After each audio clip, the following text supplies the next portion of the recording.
Primera epístola de Juan, capítulo 2, versículo 1. Voy a pedirles de favor que preparen sus Biblias. Estamos estudiando una serie que se llama ¿Quién es Jesús? Esta serie a manera de pregunta tiene como propósito recordarnos a cada uno de nosotros cada uno de las características de nuestro Señor Jesucristo. Si bien es cierto, no las vamos a estudiar todas, puesto que el propósito es que sea una serie pequeña. Sin embargo, estamos tratando de recordar aquellos aspectos relevantes que tienen que ver con que Jesús es nuestro Salvador, es la luz del mundo, es nuestro buen pastor, Él es el camino, la verdad y la vida, etcétera, etcétera. El día de hoy, hermanos, el tema número 11 que vamos a estudiar se llama Jesús es nuestro abogado. Jesús es nuestro abogado. Con base en la primera epístola de Juan, capítulo 2, versículo 1, voy a plantearles, hermanos, una pregunta, un par de preguntas, y me gustaría que pudiéramos considerarlas. Las preguntas son las siguientes. Hermano, ¿qué harías si el mejor abogado del país estuviera a tu lado en cada momento de tu vida? ¿Qué harías si el mejor abogado del país estuviera a tu lado en cualquier momento de tu vida? La pregunta es ¿por qué?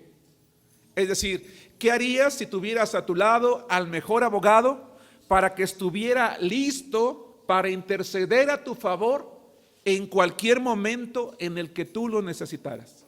Sea una cosa pequeña o una cosa grande. Yo creo que todos los seres humanos, hermanos, en algún momento hemos tenido, o quizás, ojalá que no sea el caso, algún día tenemos la necesidad de un buen abogado. A lo mejor un problema laboral, a lo mejor un problema con el vecino, a lo mejor una situación, espero no ocurra, pero suelen pasar en la vida real, son situaciones que pasan, accidentes y tantas cosas en las cuales a veces necesitamos, hermanos, un abogado. El problema, afortunadamente, hermanos, hay muy buenos abogados, quiero aclarar, afortunadamente hay muy buenos abogados. Pero también por otro lado hay abogados que no son muy buenos, que no se interesan mucho en nuestro caso, se interesan más bien en el dinero. Y que muchas veces no nada más se interesan en el dinero, sino que a pesar de haber recibido el dinero, se venden a la otra parte. Y a veces terminamos perdiendo un juicio y nos sirve de muy poco contar con un abogado.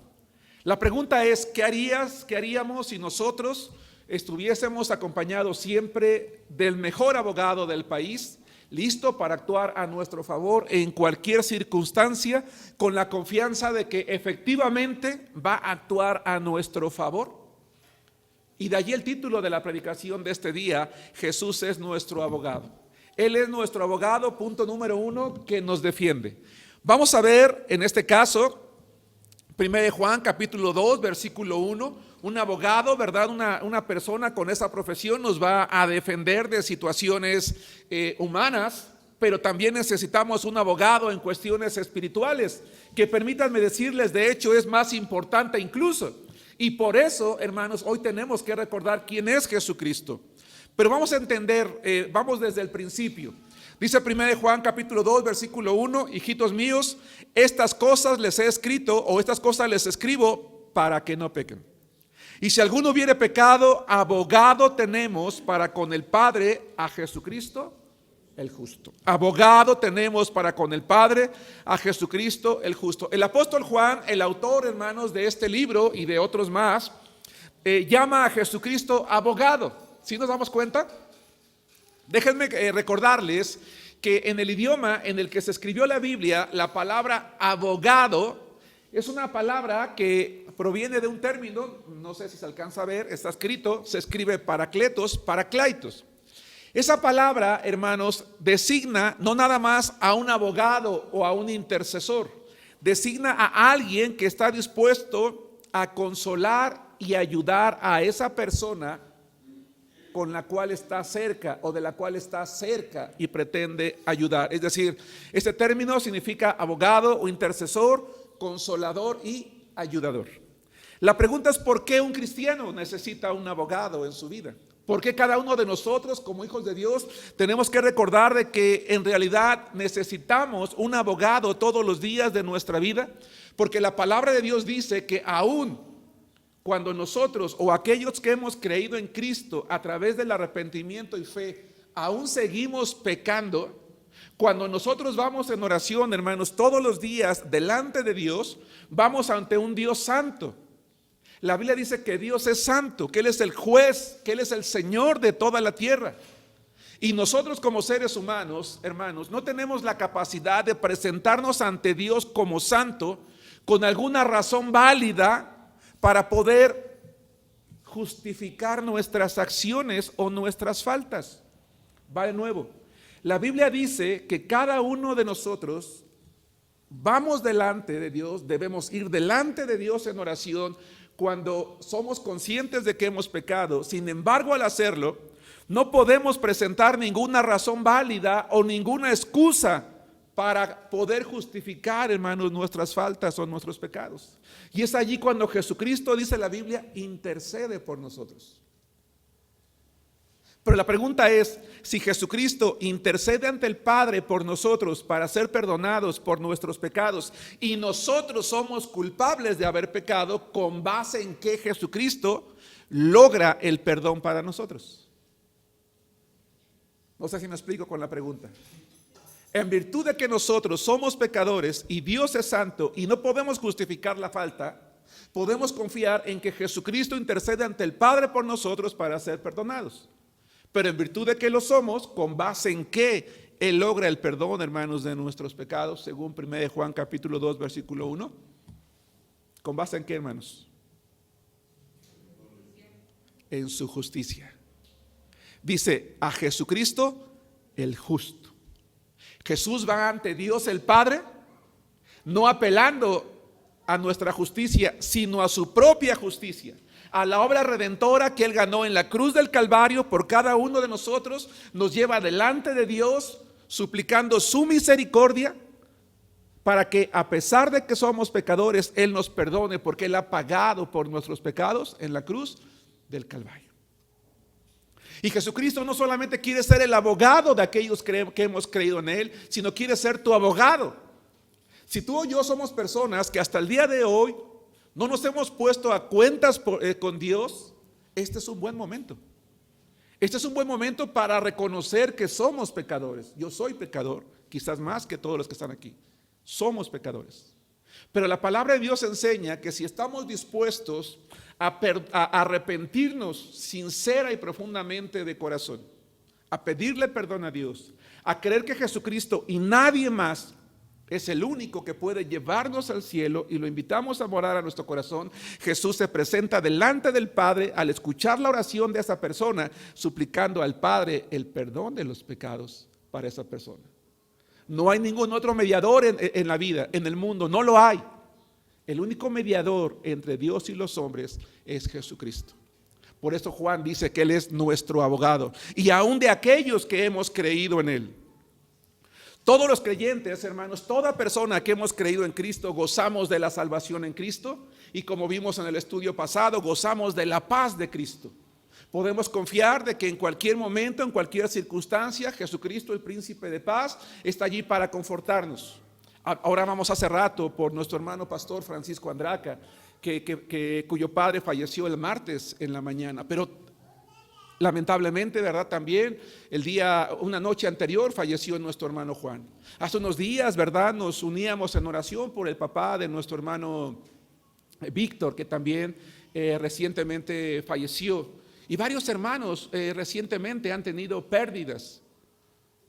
Dice la Biblia que el Señor es ese príncipe de paz. Es aquel que está dispuesto a confortarnos, el que está a nuestro lado siempre, para bendecirnos, para ayudarnos, para cuidarnos.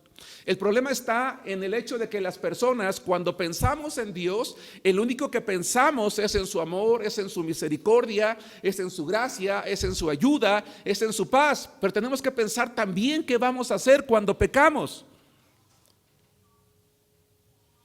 Y cuando pecamos tenemos que recordar que tenemos a nuestro lado al mejor defensor, a Jesucristo.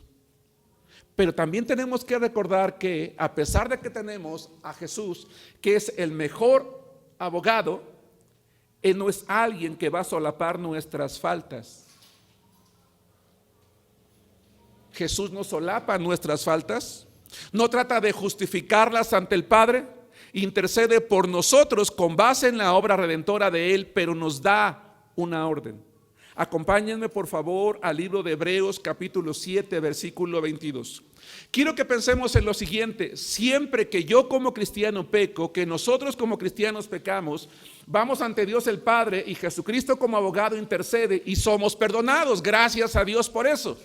Pero eso significa entonces, hermanos, eso significa entonces que somos libres de pecar, que somos libres de vivir como querramos, puesto que Dios siempre nos va a ver con misericordia con base en la justificación de Cristo. No, eso es algo muy importante que tenemos que tener en nuestra mente. Dice el libro de Hebreos, hermanos, capítulo 7, versículo 22 al 25 lo siguiente: por tanto, Jesús es hecho fiador de un mejor pacto, y los otros sacerdotes llegaron a ser muchos, debido a que por la muerte no podían continuar. Mas este, por cuanto permanece para siempre, tiene un sacerdocio inmutable, por lo cual puede también salvar perpetuamente a los que por él se acercan a Dios, viviendo siempre para interceder por ellos. Vamos a afirmar una vez más esta idea. Jesucristo es alguien que vive siempre para interceder por nosotros. Y Él lo hace porque, dije hace rato, está bien informado de nuestra vida. Atención en esto: Jesucristo como abogado es alguien que está bien informado de nuestra vida. Él conoce nuestro levantar y nuestro acostar. Él conoce lo que yo hago públicamente y lo que hago en privado. Me conoce tan perfecta y profundamente que dice la palabra de Dios que Jesucristo, que es Dios, conoce mis pensamientos y conoce las intenciones de mi corazón. Y tiene todo esto porque Él es alguien cercano a mí.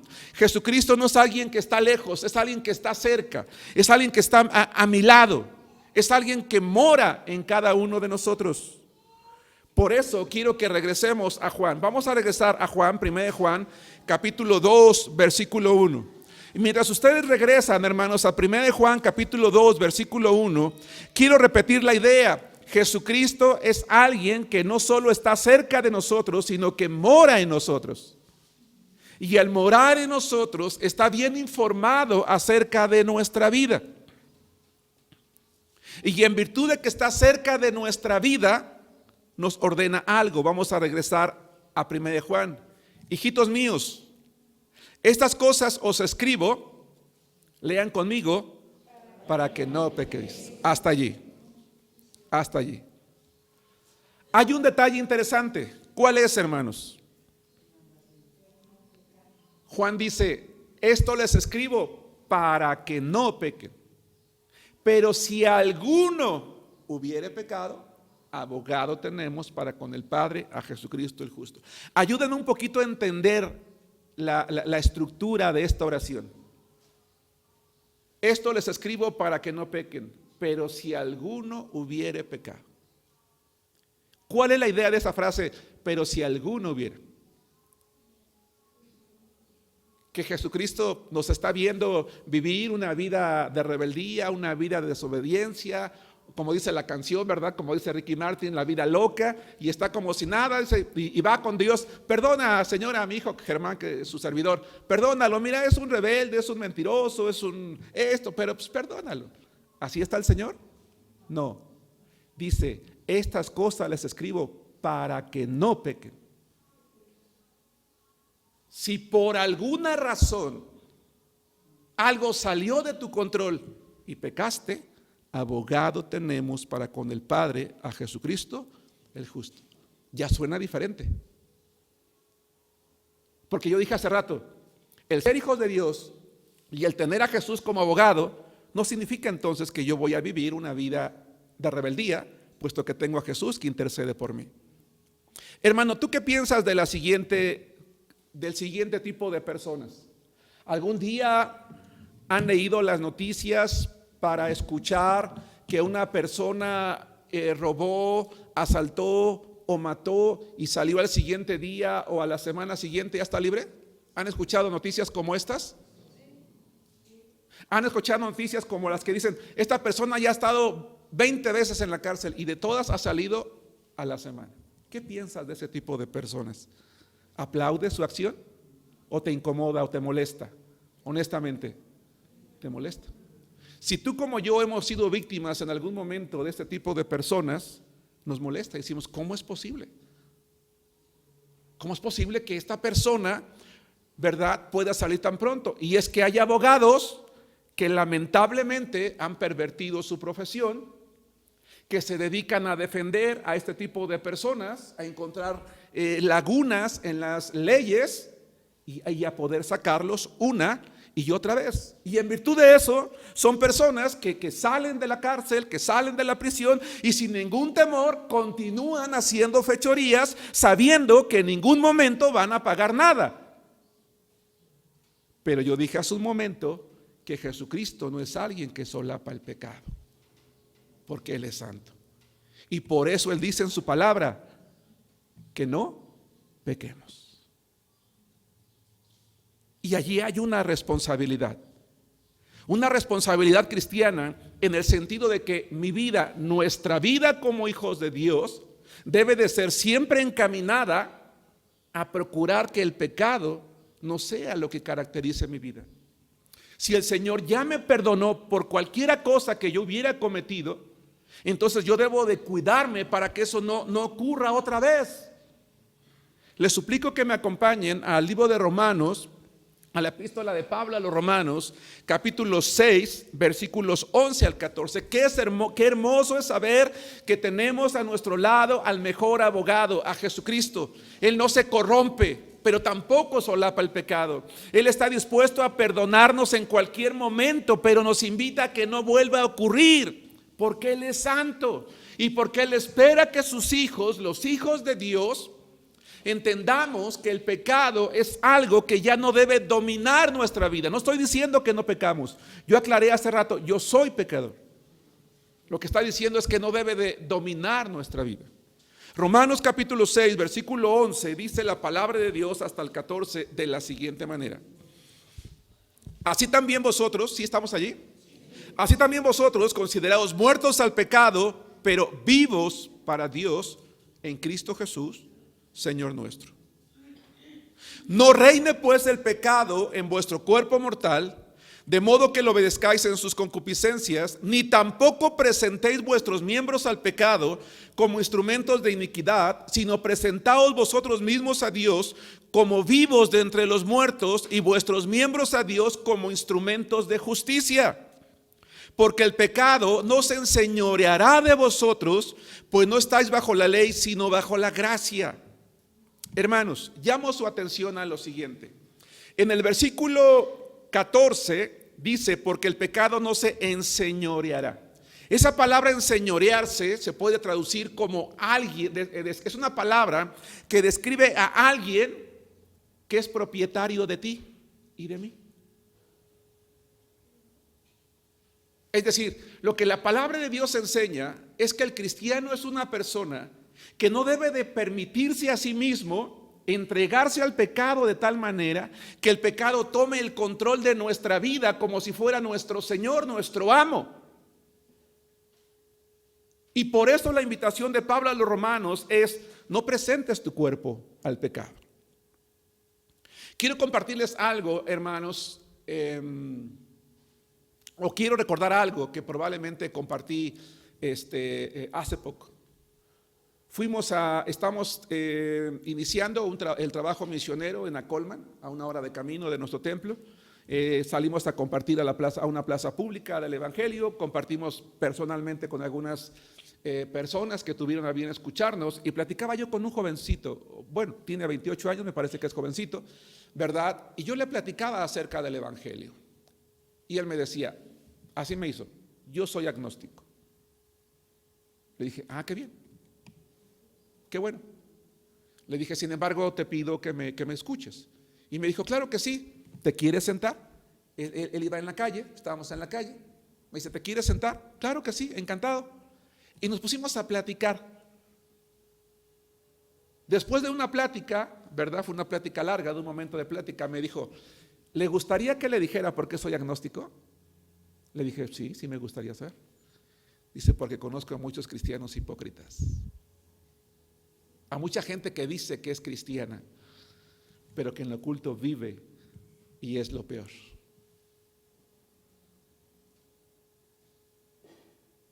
Dice, y yo tomé una decisión, para yo ser como ellos, no. Mejor soy agnóstico, dijo él. Le dije, sabes, tienes razón. En las iglesias sabemos mucha gente hipócrita, que lamentablemente no hemos tomado en serio la vida cristiana. Pero le dije, también habemos otros que no somos iguales, que somos pecadores, pero estamos tratando de obedecer a Cristo, porque su palabra dice que tenemos que vivir de acuerdo a su voluntad. Y por eso me siguió escuchando. Hermanos, ¿por qué cuando tú y yo, por qué cuando ustedes y yo creímos en Cristo, no caímos muertos y fuimos llevados al cielo para dejar de sufrir en este mundo? Tal vez hubiera sido lo mejor, ¿no? Pero el Señor nos dejó con vida. Y nos dejó con vida para dar testimonio de que en este mundo se puede vivir, se puede disfrutar, se puede ser feliz siendo hijo de Dios. ¿Sí me explico? Pero la mentalidad humana es: yo quiero vivir, yo quiero disfrutar, yo quiero hacer, yo quiero probar. Pero no nos ponemos a pensar de las consecuencias que trae probar, que trae disfrutar, que trae el querer.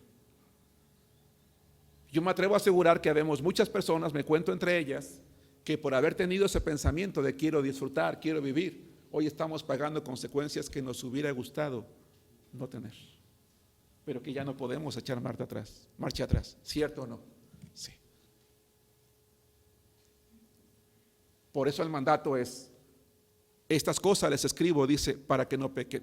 Y la invitación de Pablo, exhortación de Pablo, u orden de Pablo es: no presentes tu cuerpo al pecado como miembro de iniquidad. Mejor llévalo delante de Dios como un instrumento de justicia para que el pecado no se enseñoree. Y llega el momento en el que Él sea como el propietario de tu vida.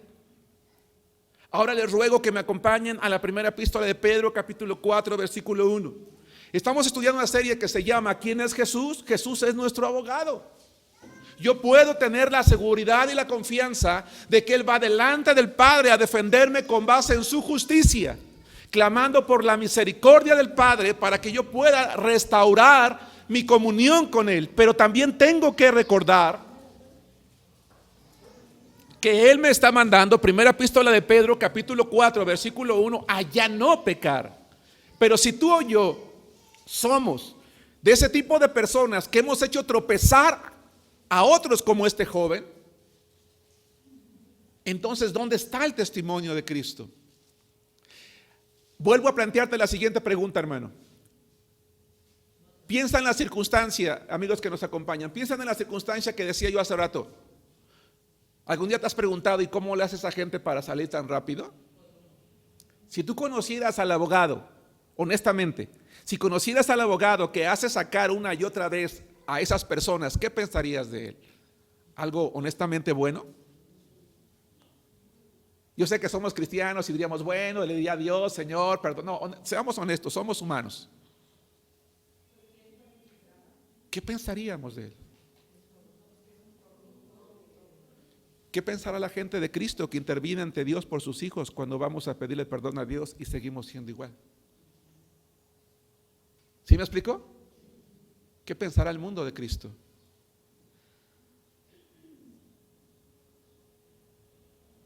Otra persona le estaba compartiendo yo de Cristo sentados en el parque y me dice, qué fácil, ¿no? Voy con Dios y me perdona. O sea que yo puedo hacer lo que se me dé la gana. Le dije, no.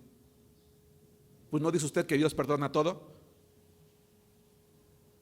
Le digo, a ver, espéreme, vamos por partes. Porque ese es el pensamiento cuando uno no tiene a Cristo. Pero me temo que algunos tenemos ese mismo pensamiento aún teniendo a Cristo. Y entonces Pedro, el apóstol Pedro, dice 1 Pedro capítulo 4, versículo 1 al 5, puesto que Cristo ha padecido por nosotros en la carne, vosotros, ustedes también, ¿qué dice? Armaos del mismo pensamiento. Pues quien ha padecido en la carne terminó con el pecado para no vivir el tiempo que resta en la carne conforme a las concupiscencias de los hombres, sino conforme a la voluntad de Dios. Baste ya el tiempo pasado para haber hecho lo que agrada a los gentiles, andando en lascivias, concupiscencias, embriagueces, orgías, disipación y abominables idolatrías. A estos les parece cosa extraña que vosotros no corráis con ellos en el mismo desenfreno de disolución y os ultrajan, pero ellos darán cuenta al que está preparado para juzgar a los vivos y a los muertos. Vamos por parte. Hermanos, no sé si se alcance a ver esta imagen. Tal vez para muchos digamos, bueno, ¿qué tiene que ver esta imagen? La persona que está en esta imagen, hermanos, es un periodista de nombre Matthew James, un corresponsal de CNN en Ucrania. Esta fotografía salió publicada este viernes apenas 25 en el periódico Milenio y me llamó la atención porque este corresponsal de CNN, hermanos, está en Ucrania, está informando de la guerra que ahorita lamentablemente hay y de la cual también ya estuvimos orando, y él dice, esperen, se está escuchando, los misiles se están escuchando muy cerca. Y cuando él dice se está escuchando muy cerca, dice, permítanme un momento, por aquí tengo un chaleco antibalas, necesito ponérmelo, me lo voy a poner. La pregunta es, ¿por qué hizo eso él? Digo, tal vez la pregunta es tonta de mi parte, pero ¿por qué lo hizo? Él estaba transmitiendo en vivo, ¿no tenía que haberse seguido? Si él veía peligro, tenía que armarse, ¿cierto? Dice, a ver, permítanme, por aquí tengo un chaleco antibalas, y en vivo tiene que colocarse su chaleco antibalas. Se le acerca a un soldado para ayudarle a colocarse, una persona para colocárselo allí. Y esto me hizo pensar en lo siguiente. Dice Pedro en el 4:1, puesto que Cristo ha padecido por nosotros en la carne, vosotros también ármense. Esa palabra armarse es una palabra militar que habla de eso. Ponte el uniforme de guerra. Pero en este caso dice del mismo pensamiento. ¿Cuál pensamiento? El de Cristo. ¿Cuál? La obediencia.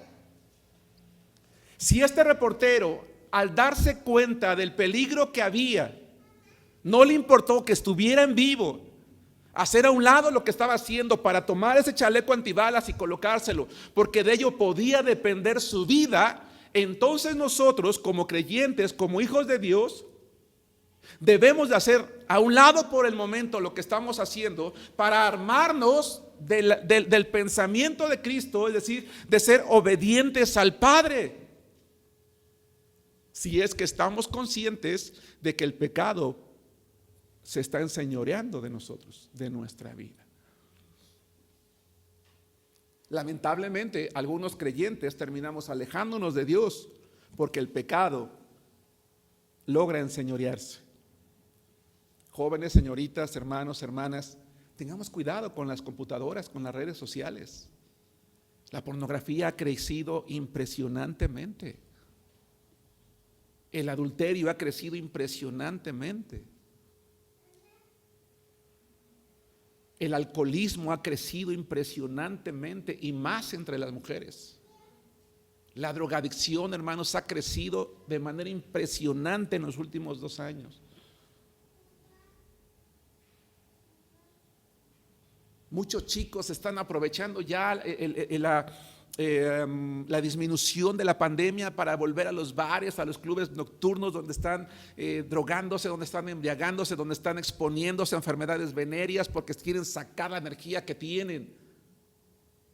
Y yo decía hace rato, cuando menos nos damos cuenta ya fuimos atrapados por el pecado.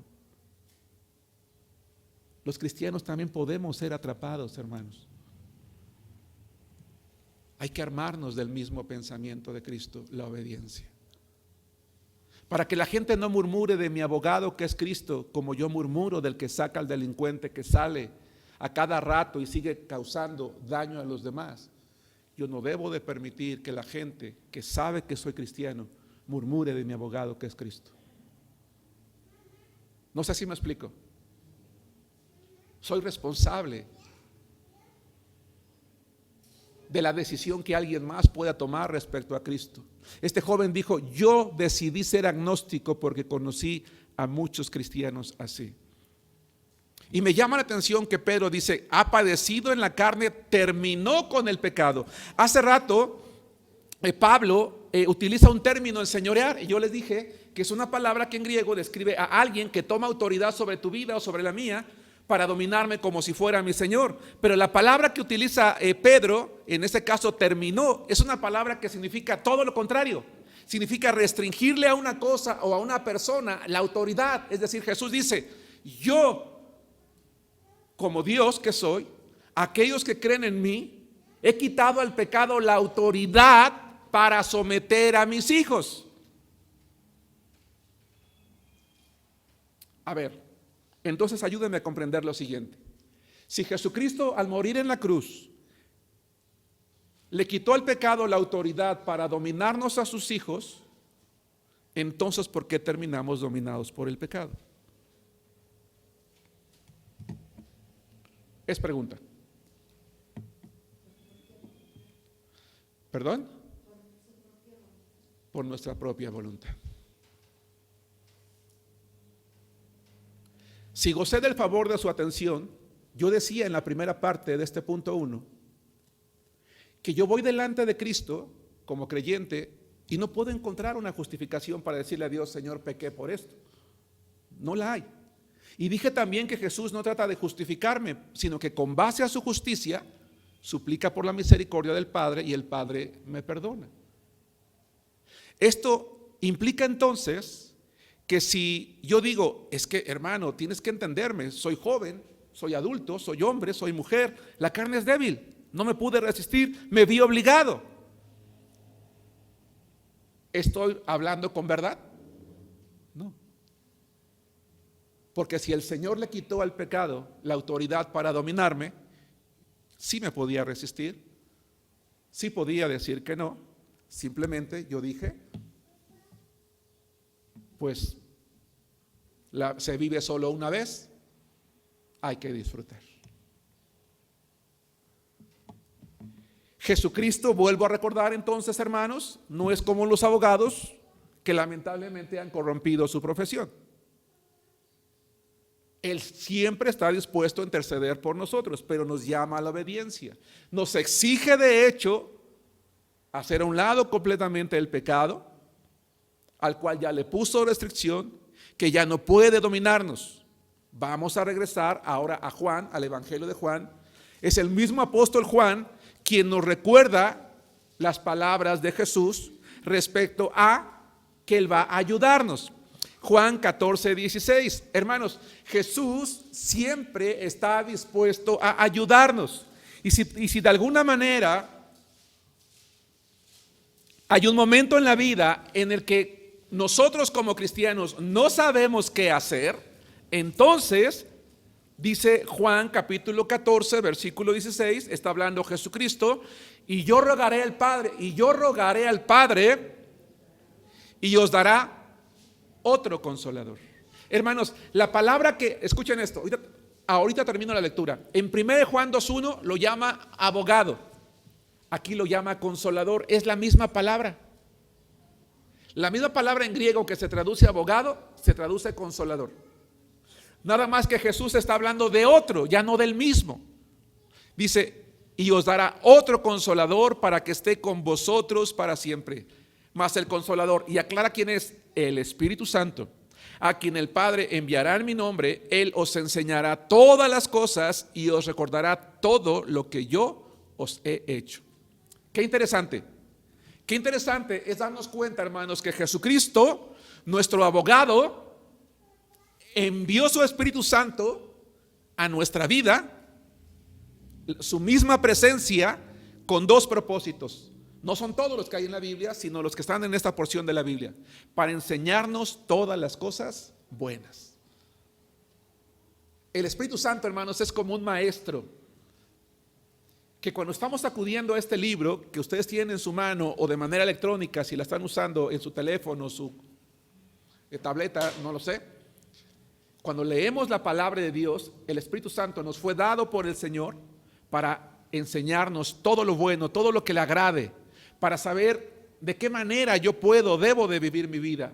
Pero también nos lo dio para recordarnos todo lo que Jesús nos dijo, todo lo que agrada al Padre. Por eso es que cuando estamos en esa lucha de si lo hago, de si no lo hago, hay algo dentro de mí que no es como dicen las caricaturas, ¿verdad? De un lado un diablito y de un lado el angelito, no. Sino el Espíritu Santo de Dios quien está diciendo, no, no lo hagas. No accedas. Mira, recuerda que has aprendido esto en la Biblia, recuerda que te han enseñado esto en la iglesia. Jesucristo es nuestro abogado, hermanos, y como tal, si hay alguna razón por la cual hemos pecado, Él está dispuesto a perdonarnos y a bendecirnos. Quiero agregar algo más. Si yo como cristiano he pecado, voy con el Señor y no solamente por gracia me perdona, sino que al reconocer que he pecado me bendice. Pero en contraparte, si yo peco y en lugar de ir con Él me dejo atrapar por el pecado, Él como Padre que nos ama tendrá que disciplinarnos. ¿Quién de nosotros ha sido feliz cuando ha disciplinado a sus hijos? Ya mis hijos ya son adultos, ya tienen su familia, son casados. Pero recuerdo cuando tenía yo que tomar la vara y disciplinarlos, el oírlos llorar, me partía el corazón. Y a veces tenía ganas de decirle, hijo, no, o sea, no pasa nada, ven. Pero yo sabía que tenía que hacerlo, por el bien de ellos. Y si tú como padre, como madre, has disciplinado a tus hijos, sabes de qué estoy hablando. Digo, espero que no seamos de esos padres que se nos pasa la mano, ¿no? Hemos enseñado aquí en la iglesia que una cosa es la disciplina y otra cosa es el maltrato. Estamos hablando de disciplina, de aquella que tiene como propósito instruir, enseñar. Nos duele. A Dios el Padre le agrada bendecirnos. Pero Primera de Juan dice, vamos a regresar otra vez a Primera de Juan y después a Segunda de Corintios 5:10. Dice Primera de Juan capítulo 2, versículo 1. Hijitos míos, Primera de Juan capítulo 2, versículo 1. Hijitos míos, estas cosas os escribo para que no pequéis. Y si alguno hubiere pecado, abogado tenemos para con el Padre a Jesucristo, el justo, es decir, el que nos justificó en la cruz. Pero pregunta, ¿qué debe de hacer un juez justo? Dar una sentencia justa, es decir, dar a cada quien lo que merece. Si una persona es inocente, pues entonces liberarla de la culpa. Pero si no es inocente, emitir una condena. Hermanos, lo mismo pasa con el Señor.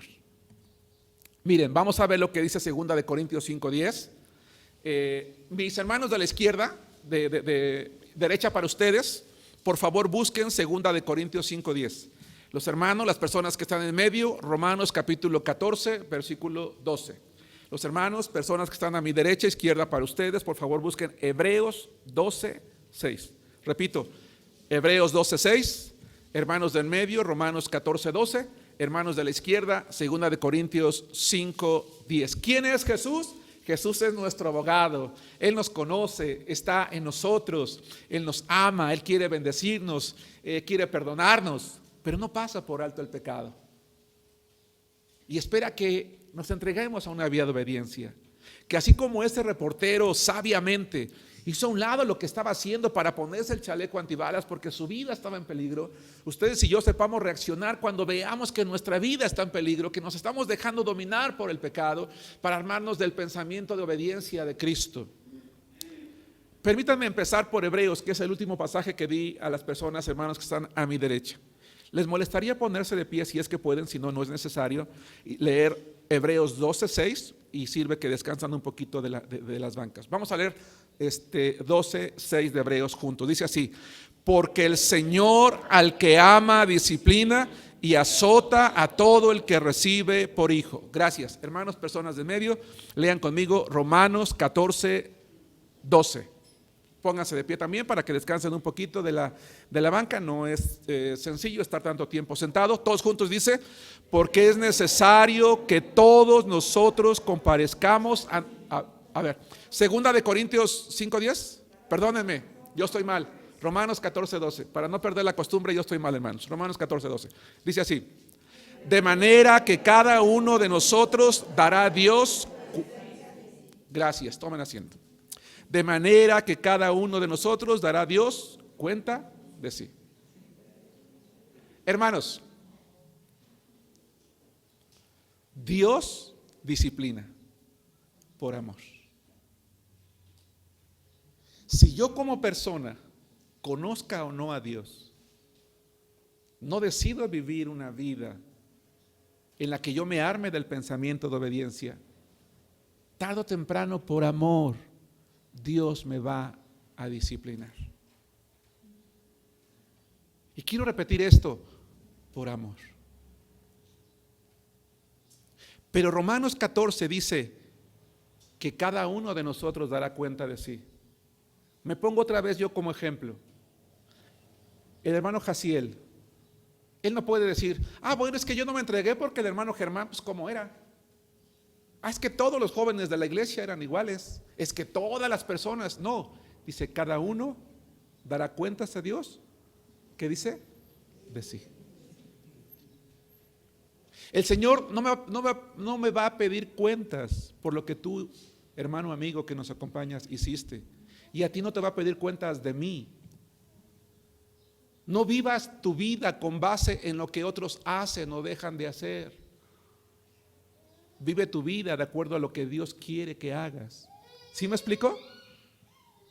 Porque muchas veces vivimos la vida de acuerdo a lo que otros hacen, a lo que otros dejan de hacer. No, yo la voy a vivir de acuerdo a lo que Dios quiere que yo viva, porque yo le voy a dar cuentas a Dios de sí. Pero es que soy el único en mi salón de clases, soy el único en mi calle, soy el único en mi colonia, soy el único en mi familia. Hermanos, Noé era el único en medio de una generación.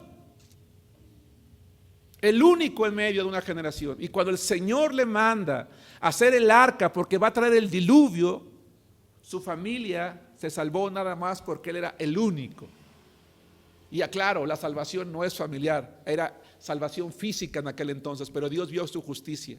Así que Dios ve tu justicia, joven, señorita, hermano varón, hermana, adultos, ancianos, y trae bendición. Ese abogado que es Cristo va ante el Padre y dice: Padre, mira a tu hijo Germán. Yo morí por él en la cruz. Puedes tener misericordia, te está pidiendo perdón. Él faltó. Pero con base en la misericordia, en la sangre que yo derramé en la cruz, perdónalo. Y el Padre me perdona. Pero Jesús me dice: Germán, ¿qué decía Jesús cuando perdonaba y estaba en la tierra? Vete y no peques más. Hermanos, amigos de la izquierda, por favor, ahora sí, 2 Corintios 5:10, todos juntos dice: porque es necesario que todos nosotros comparezcamos ante el tribunal de Cristo, para que cada uno reciba según lo que había hecho mientras estaba en el cuerpo, sea bueno o sea malo. Tomen asiento. Creo que esto se explica por sí mismo. Hermanos, estoy por terminar. El siguiente punto es muy cortito. Aún, hermanos, en la sociedad en la que vivimos hay atenuantes cuando una persona es primo delincuente. Hermanos, en la sociedad en la que vivimos hay atenuantes cuando una persona es primo delincuente. ¿Qué es un primo delincuente, hermanos? No es el primo del delincuente, aclaro. ¿Qué es un primo delincuente? El que es la primera vez que comete un delito. Hay atenuantes en la ley. La ley dice, bueno, si esta persona es la primera vez que está delinquiendo, entonces la responsabilidad, ¿verdad?, que él tiene, por supuesto, no puede evadirse, pero sí se espera una disminución de la pena en virtud de que es la primera vez que él comete un delito.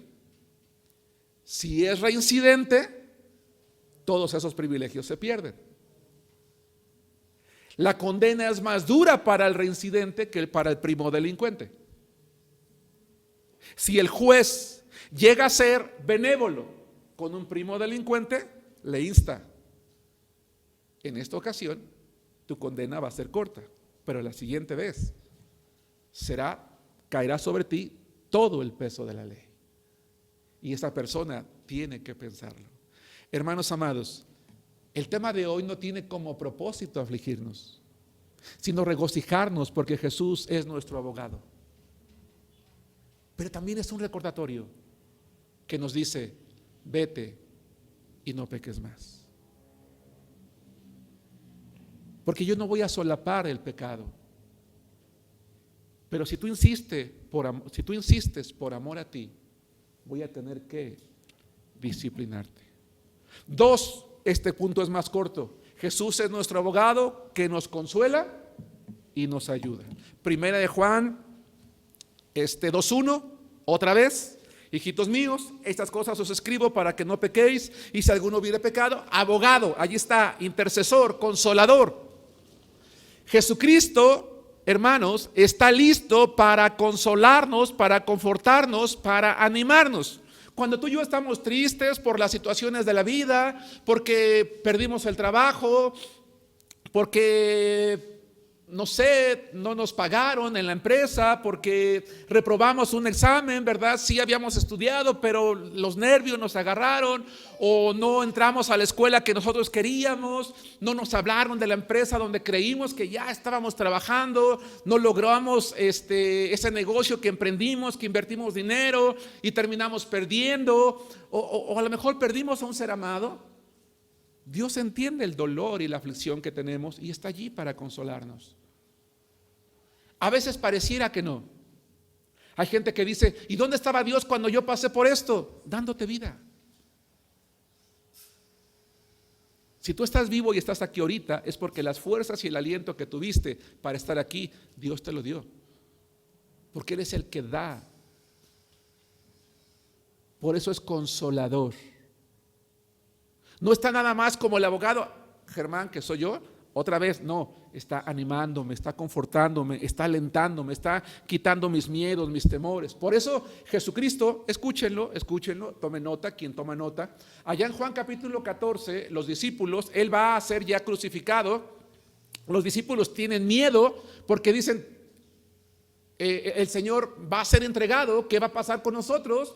¿Quién nos va a cuidar? ¿Quién nos va a proteger? ¿Quién nos va a defender? ¿Quién va a ir delante de nosotros? Y Jesús dice: no se turbe vuestro corazón, creen ustedes en Dios, crean también en mí. En la casa de mi Padre muchas moradas hay, si así no fuera yo se los hubiera dicho. Voy pues a preparar lugar para ustedes, y si me fuera y preparar el lugar, vendré otra vez y os tomaré a mí mismo, para que donde yo estoy ustedes también estén. Es decir, no se preocupen, no tengan miedo, solos no los voy a dejar. Voy a ir al cielo a preparar una morada para que ustedes tengan un lugar a donde ir, vivan con esa esperanza.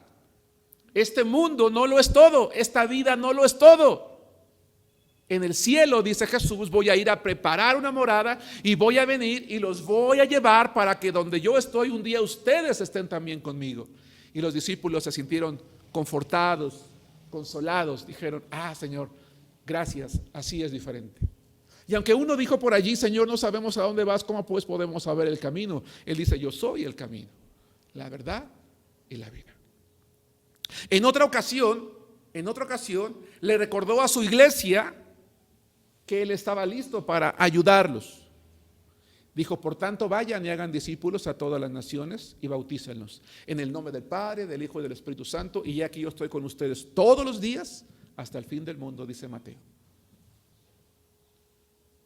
Porque la iglesia, representada por los discípulos, pudieron decir: Señor, es que la responsabilidad que nos has dado en este mundo es muy grande, no la podemos hacer, excede a nuestras capacidades. Y Jesús le dijo: yo estoy con ustedes para ayudarlos todos los días hasta el fin del mundo. Hermanos, conclusión: el cristiano es una persona que jamás estará sola.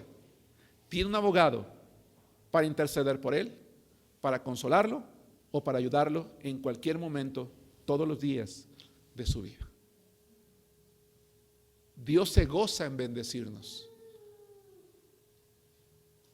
pero si es necesario, por amor, también tendrá que llamarnos a cuenta, disciplinándonos para que corrijamos el camino. Dios no es un tirano, es un Padre amoroso que espera que sus hijos nos amemos del mismo pensamiento de Jesucristo. ¿Cuál dijimos que era, hermanos? La obediencia. Que Dios los bendiga.